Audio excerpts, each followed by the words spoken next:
Howitzer Rusia terekam menembaki rombongan tentara Ukraina hingga tewas di tempat.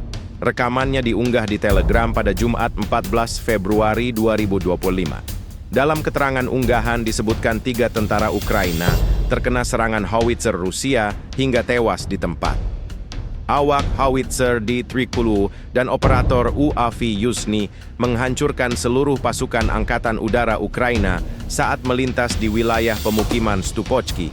Jelas narasi unggahan. Rekamannya pun menuai berbagai komentar dari warganet.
Download Tribun X sekarang, menghadirkan lokal menjadi Indonesia.